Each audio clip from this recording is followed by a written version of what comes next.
আমি জানি আগামী জাতীয় নির্বাচন কখন হবে সে বিষয়ে সিদ্ধান্ত জানার জন্য রাজনৈতিক দল ও জনগণের মধ্যে বিপুল আগ্রহ রয়েছে।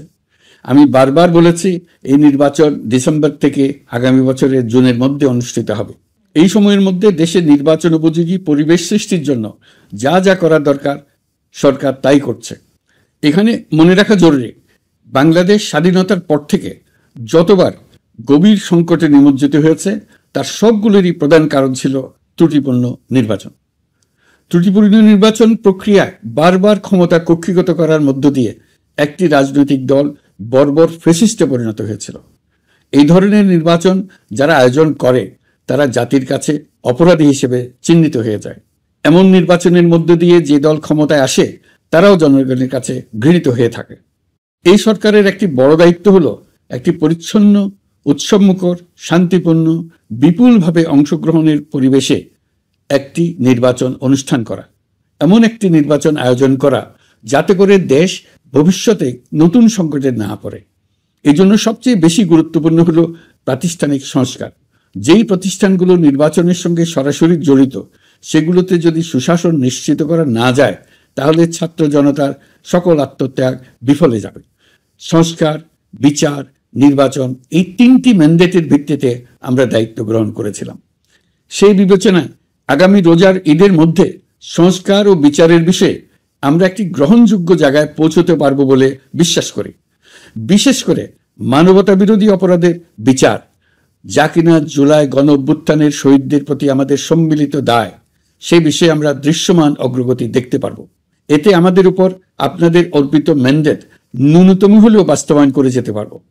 সেই বিবেচনায় ও ইতিহাসে সবচেয়ে অবাধ, সুষ্ঠু, প্রতিদ্বন্দ্বিতামূলক ও গ্রহণযোগ্য নির্বাচন আয়োজনের জন্য সকল পক্ষের সঙ্গে আমরা আলোচনা করেছি। পাশাপাশি বিচার, সংস্কার ও নির্বাচন সংক্রান্ত চলমান সংস্কার কার্যক্রম পর্যালোচনা করে আমি আজ দেশবাসীর কাছে ঘোষণা করছি যে আগামী জাতীয় নির্বাচন 2026 সালের এপ্রিলের প্রথমার্ধের যে কোনো একটি দিনে অনুষ্ঠিত হবে। এই ঘোষণার ভিত্তিতে নির্বাচন কমিশন উপযুক্ত সময়ে আপনাদের কাছে নির্বাচনের বিস্তারিত রোডম্যাপ প্রদান করবে। আমরা এমন নির্বাচন চাই যা দেখে অভ্যুত্থানের শহীদদের আত্মা তৃপ্তি পাবে, তাদের আত্মা শান্তি পাবে। আমরা চাই আগামী নির্বাচনে সবচেয়ে বেশি ভোটার, সবচেয়ে বেশি প্রার্থী ও দল অংশ নেক। এটা সবচেয়ে অবাধ, সুষ্ঠু ও নিরপেক্ষ নির্বাচন হিসেবে জাতির কাছে স্মরণীয় হয়ে থাকুক। 1.5 যুগ পরে দেশে সত্যিকারের একটি জনপ্রতিনিধিত্বশীল সংসদ গঠিত হবে। বিপুল তরুণ গোষ্ঠী এবার জীবনে প্রথম ভোট দেওয়ার সুযোগ পাবে। এসব লক্ষ্যে প্রয়োজনীয় সকল পদক্ষেপ নেওয়ার জন্য আমরা জাতির কাছে অঙ্গীকারবদ্ধ। আমি দেশবাসীর প্রতি আহ্বান জানাই, আপনারা সকল রাজনৈতিক দল এবং আপনাদের এলাকার প্রার্থীদের কাছ থেকে সুনির্দিষ্ট অঙ্গীকার আদায় করে নেবেন যেন আগামী সংসদের প্রথম অধিবেশনেই যেসব সংস্কারের প্রশ্নে ঐকমত্য অর্জিত হয়েছে তা কোনো প্রকার কাটাছেঁড়া ছাড়াই যেন তারা অনুমোদন করেন।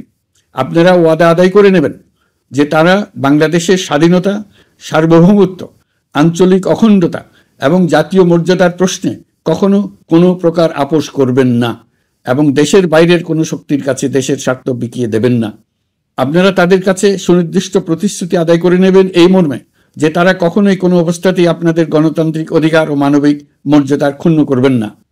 আপনারা তাদের কাছে অঙ্গীকার আদায় করে নেবেন যে তারা সম্পূর্ণ সততা ও স্বচ্ছতার সাথে দেশ পরিচালনা করবেন এবং সকল প্রকার দুর্নীতি, দলীয়করণ, টেন্ডারবাজি, সিন্ডিকেটবাজি, চাঁদাবাজি, সন্ত্রাসী কর্মকাণ্ড ইত্যাদি গণবিরোধী কাজ থেকে নিজেদেরকে সম্পূর্ণভাবে মুক্ত রাখবেন।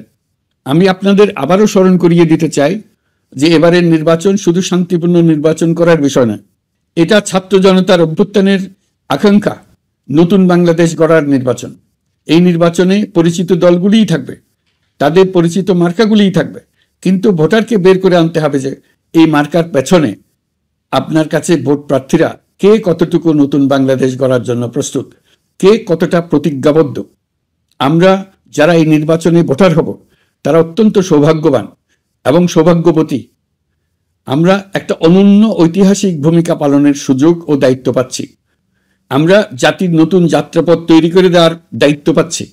আমরা নতুন রাজনৈতিক সংস্কৃতি সৃষ্টির মহান সুযোগটা পাচ্ছি।